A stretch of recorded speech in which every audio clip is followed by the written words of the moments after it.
আসসালামু আলাইকুম ওয়া রাহমাতুল্লাহি ওয়া বারাকাতুহু। আলহামদুলিল্লাহি রাব্বিল আলামিন। আসসালাতু ওয়াসসালামু আলাল আমবিয়াই ওয়াল মুরসালিন ওয়া আলা মান দাআ বিদাওয়াতিহি ওয়া জাহাদা ফি সাবিলিহি ইলা ইয়াউমিদ্দিন। আউযু বিল্লাহি মিনাশ শাইতানির রাজীম। বিসমিল্লাহির রাহমানির রহিম। ইয়াওমা নাহশুরুল মুত্তাকিনা ইলার রাহমানি ওয়াফদা ওয়া নাসুকুল মুজরিমিনা ইলা জাহান্নাম বিরদা। আল্লাহ তাআলা দরবারে শুকরিয়া যে তিনি আমাদেরকে অগণিত নিয়ামত দিয়ে ধন্য করেছেন। পড়ছি আলহামদুলিল্লাহ।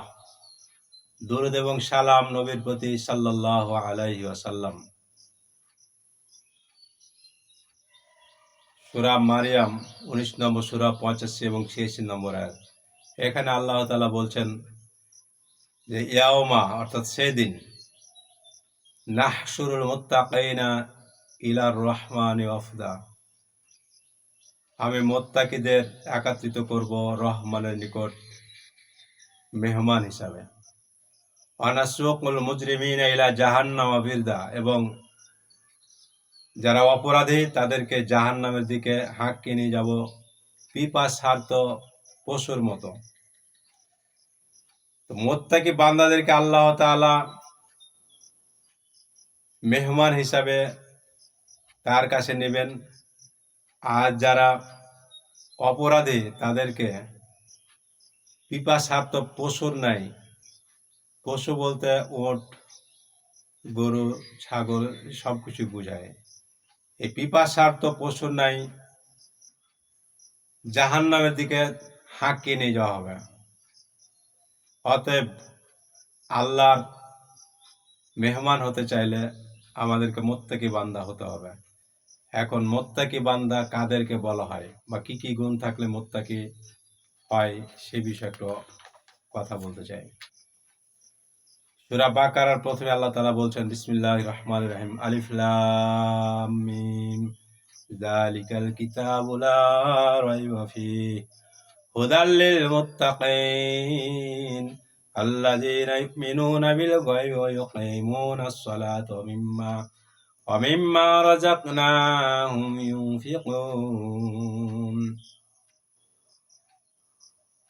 আলিফ লাম মিম, এই কিতাবে কোনো সন্দেহ নাই এটি মুত্তাকিদের জন্য হেদায়েত। এই মুত্তাকি কারা? যারা গায়েবে বিশ্বাস রাখে, সালাত কায়েম করে এবং তাদেরকে যে রিজিক আমি দান করেছি তার থেকে খরচ করে। আর যারা বিশ্বাস রাখে তোমার প্রতি যে কিতাব নাজিল করা হয়েছে তার প্রতি এবং তোমার পূর্ববর্তী যে কিতাব নাজিল করা হয়েছে তাদের সেগুলোর প্রতিও। আর যারা আখিরাতে দৃঢ় বিশ্বাস রাখে। এরপর আছেন সূরা বাকারার 177 নম্বর আয়াত। এখানে বেশ কিছু মুত্তাকি লোকের গুণাবলী উল্লেখ করা হয়েছে। বিসমিল্লাহির রহমানির রহিম। লাইসাল বিররা আন তুওয়াল্লু উজুহাকুম কিবালাল মাশরিকি ওয়াল মাগরিবি, তোমরা পূর্ব দিকে অথবা পশ্চিম দিকে, তোমরা পূর্ব দিকে এবং পশ্চিম দিকে মুখ ফিরালেই আসলে প্রকৃত নেকি নয়, বরং ওয়ালাকিন্নাল বিররা মান আমানা বিল্লাহ, কিন্তু বরং প্রকৃত নেকি হচ্ছে যে ব্যক্তি ঈমান আনে আল্লাহর প্রতি, ওয়াল ইয়াউমিল আখির, আখিরাতের দিনের প্রতি, ওয়াল মালাইকাতি, ফেরেশতাদের প্রতি, ওয়াল কিতাব, কিতাবের প্রতি, ওয়ান নবী, নবীগণের প্রতি, ওয়া আতাল মালা আলা হুব্বিহি, আর মাল দান করে আল্লাহর সন্তুষ্টি অর্জনের আশায়, যাবিল কুরবা, নিকটবর্তী আত্মীয়, ওয়াল ইয়াতামা, ইয়াতিমদের, ওয়াল মিসকিন, মিসকিনদের, অবনিস সাবিল এবং মুসাফিরদের, আর সাইলিন এবং সাহায্য প্রার্থীদের, অফির রিকাব এবং দাস মুক্তির জন্য, ওয়াকামাস সালাহ, সালাত কায়েম করে, ওয়াতাজ যাকা, যাকাত প্রদান করে, অল মুফুনা বিআহদিহিম ইজা আহাদু, এবং যখন ওয়াদা করে তা পূর্ণ করে, ওয়াসসাবিরিনা ফিল বাসাই ওয়াদ-দাররাই ওয়া হিনাল বাস, এবং যুদ্ধকালীন সময় আর বিপদ মুসিবতে ধৈর্য ধারণ করে। সুখের অবস্থায়, দুঃখের অবস্থায়, সকল অবস্থায় সবুর অবলম্বন করে। উলাইকাল্লাযিনা সাদাকু, এরা হচ্ছে সত্যবাদী, ওয়া উলাইকা হুমুল মুত্তাকুন, আর এরা হচ্ছে মুত্তাকি বান্দা। এরপর আছেন সূরা আলে ইমরান 133-এর পর, ওয়াসারিউ ইলা মাগফিরাতিম মির রাব্বিকুম ওয়া জান্নাতিন আরজুহাস সামাওয়াতু ওয়াল আরদ উইদ্দাত লিল মুত্তাকিন। তোমরা দ্রুত অগ্রসর হও তোমাদের রবের ক্ষমার দিকে এবং জান্নাতের দিকে, যেই জান্নাতের প্রশস্ততা আসমান এবং জমিন ব্যাপী। উইদ্দাত লিল মুত্তাকিন, এটি মুত্তাকিদের জন্য প্রস্তুত করে রাখা হয়েছে। আর মুত্তাকি বান্দা কারা? আল্লাযিনা ইউনফিকুনা ফিস সাররাই ওয়াদ দাররাই, যারা মাল খরচ করে সচ্ছলতা অবস্থা, অসচ্ছলতা অবস্থা, অর্থাৎ ফকিরি অবস্থা, ধনী অবস্থা, সকল অবস্থায় আল্লাহর পথে মাল খরচ করে। আল কাযিবিন আল গায়দা ওয়াল আফিন আনিন নাস, এবং আল কাযিমিন আল গায়দা ওয়াল আফিন আনিন নাস, আর রাগকে হজম করে আর মানুষকে ক্ষমা করে। এই রাগারাগি থেকেই যত সমাজের অশান্তি, পরিবারে অশান্তি, সমাজে অশান্তি, রাষ্ট্রে অশান্তি, সব হচ্ছে রাগ থেকে। তো এই রাগকে যারা হজম করতে পারে তারাই হচ্ছে মুত্তাকি বান্দা। আল্লাহু ইউহিব্বুল মুহসিনিন, আল্লাহ মুহসিন বান্দাদের পছন্দ করেন। ওয়াল্লাযিনা ইয়াফআলু ফাহিশাতান, আর যারা কোনো ফাহিশা কাজ করে বসে, আও যালামু আনফুসাহুম, অথবা আত্মার উপরে জুলুম করে, অর্থাৎ মানুষ ভুল ভ্রান্তি করতে পারে, ফাহিশা কাজ অথবা কোনো মন্দ কাজ করে বসে, যাকারুল্লাহ, আল্লাহকে স্মরণ করে, ফাস্তাগফিরু লিযুনুবিহিম, এবং নিজেদের গুনাহের জন্য আল্লাহর কাছে ক্ষমা চাই। ওয়া মা ইয়াগফিরুয যুনুবা ইল্লাল্লাহ, আর কে এমন আছে যে আল্লাহ ছাড়া গুনাহ ক্ষমা করতে পারে? আল্লাহ ছাড়া কে এমন আছে যে গুনাহ মাফ করতে পারে? ওয়ালাম ইউসিররু আলা মা ফাআলু ওয়া হুম ইয়ালামুন, আর এই গুনাহ আল্লাহর কাছে ক্ষমা চাওয়ার পরে আর গুনাহ তারা করে না জেনে শুনে, অর্থাৎ ইচ্ছাকৃতভাবে আসলে গুনাহ করা তো যায় না, ভুল ভ্রান্তি হয়ে যায় অনেক সময়। তো আল্লাহর কাছে ক্ষমা চেতে হবে এজন্য। উলাইকা জাযাউহুম মাগফিরাতুম মির রাব্বিহিম, এদের জন্য রয়েছে তাদের রবের পক্ষ থেকে ক্ষমা, আর জান্নাতিন তাজরি মিন তাহতিহাল আনহার, এবং জান্নাত যার নিচ দিয়ে ঝর্ণাধারা সমূহ প্রবাহিত, খালিদিনা ফিহা, সেখানে তারা চিরদিন থাকবে। আর নি'মা আজরুল আমিলিন, আর আমলকারীদের জন্য কতই না উত্তম পুরস্কার। সূরা আলে ইমরান 3 নম্বর সূরা 133 থেকে 136 নম্বর আয়াত পর্যন্ত। সূরা জুমারের মধ্যে রয়েছে ফামান আজলামা মিম্মান কাযাবা আলা আল্লাহি ওয়া কাযযাবা বিসসিদকি ইয জাআহ আলাইসা ফি জাহান্নাম মাসওয়াল লিল কাফিরিন, সেই ব্যক্তির চাইতে আর অধিক জালেম কে, যে আল্লাহর প্রতি মিথ্যা আরোপ করে যখন তার কাছে সত্য এসে পৌঁছে। জাহান্নামে কি কাফেরদের জন্য যথেষ্ট জায়গা নয়? নাই, অর্থাৎ কাফেরদের জন্য জাহান্নামে যথেষ্ট জায়গা আছে। এখানে অবশ্য যথেষ্ট কথাটা নাই, জাহান্নামে কি কাফেরদের জন্য জায়গা নাই, এভাবে প্রশ্ন করা হয়েছে, অর্থাৎ জাহান্নামে কাফেরদের জায়গা আছে।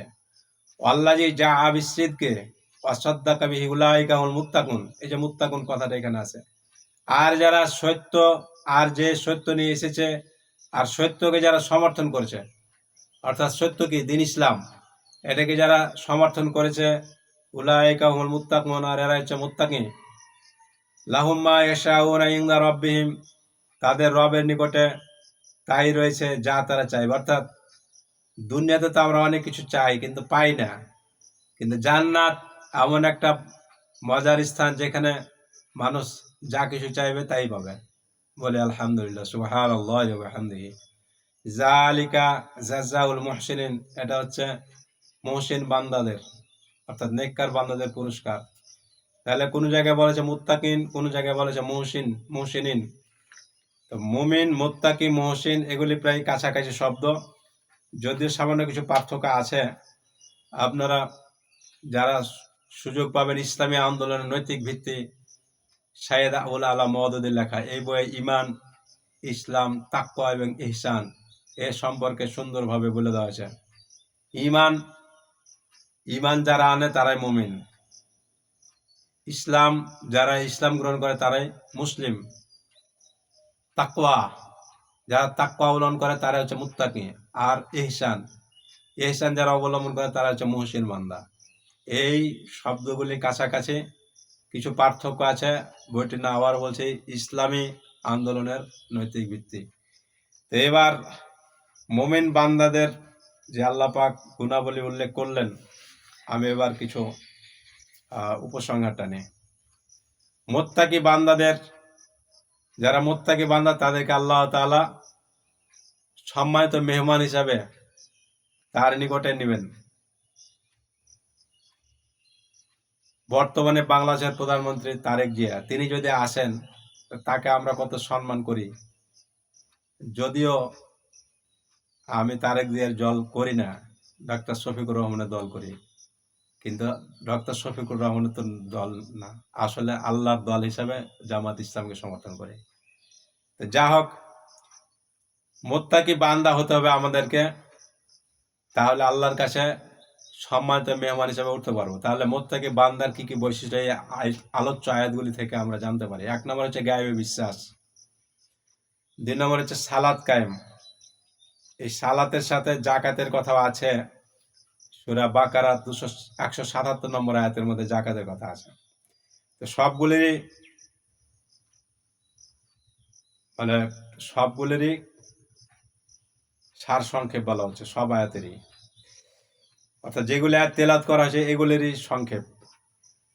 নবীর প্রতি অবতীর্ণ কিতাবে বিশ্বাস, অর্থাৎ কুরআন মাজিদ, এবং হাদিসও বিশ্বাস করতে। যেহেতু হাদিস, নবী সাল্লাল্লাহু আলাইহি ওয়াসাল্লাম বলেছেন যে তোমাদের মধ্যে এমন কাউকে যাতে না দেখি যে তার চেয়ারে হিলান দিয়ে বসবে আর বলবে যে আমি আল্লাহর কিতাবে যা আছে তাই মানবো আর নবীর কথা মানবো না।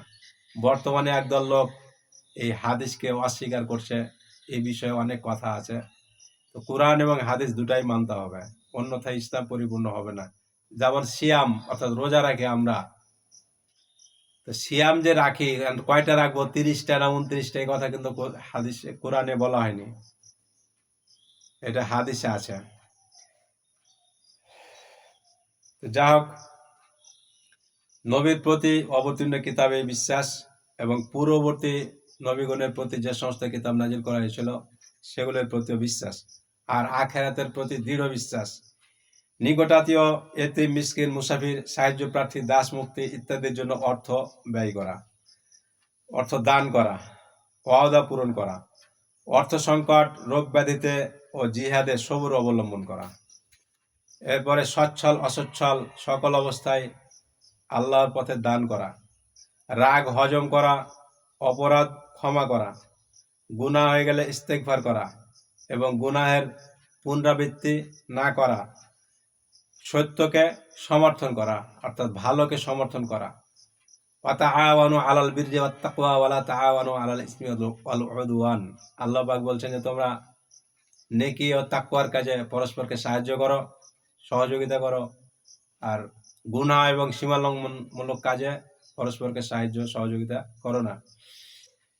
তো আসট আমরা আল্লাহর দ্বীনের জন্য তৈরি হই, তাকওয়া অবলম্বন করি, তাহলে আমাদের মুক্তি। সালাত সম্পর্কে একটি হাদিস বলে আমার কথা শেষ করছি।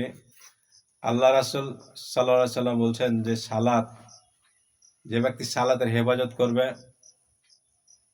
সে, তার জন্য এই সালাত কিয়ামতের দিন নূর হবে, প্রমাণ হবে, মুক্তির উপায় হবে। অপরপক্ষে যে ব্যক্তি এই সালাতের হেফাজত করবে না, এটা তার জন্য দলিল, প্রমাণ এবং মুক্তির উপায় হবে না। আর সে কিয়ামতের দিন কারুন, ফেরাউন, হামান এবং উবাই বিন খালাফের সাথে হবে। এটা মূল মিসকাত 58 এবং 59 নম্বর পৃষ্ঠায় পাবেন, আপনারা সেখান থেকে দেখার চেষ্টা করতে পারেন। আরও হাদিস আছে আহমদ, দারমি এবং বাইহাকি, এই হাদিস গ্রন্থগুলিতেও এই হাদিসটি রয়েছে। তো আজকাল আমরা সালাতে অবহেলা করে, ইসলামের প্রথম যে ইবাদত নষ্ট করা হবে সেটা হচ্ছে সালাত, আর দ্বিতীয় হচ্ছে খেলাফত। তো বর্তমানে সালাত কিছু কিছু থাকলেও খেলাফত ব্যবস্থা কায়েম নাই। এই খেলাফতের জন্য আমাদেরকে চেষ্টা চালাতে হবে। আল্লাহ তাআলা আমাদেরকে মুত্তাকি বান্দা হওয়ার তৌফিক দান করুন, আমিন। সুবহানাকা আল্লাহুম্মা ওয়া বিহামদিকা আশহাদু আল্লা ইলাহা ইল্লা আনতা আস্তাগফিরুকা ওয়া আতুবু ইলাইক। আসসালামু আলাইকুম ওয়া রাহমাতুল্লাহি ওয়া বারাকাতুহু।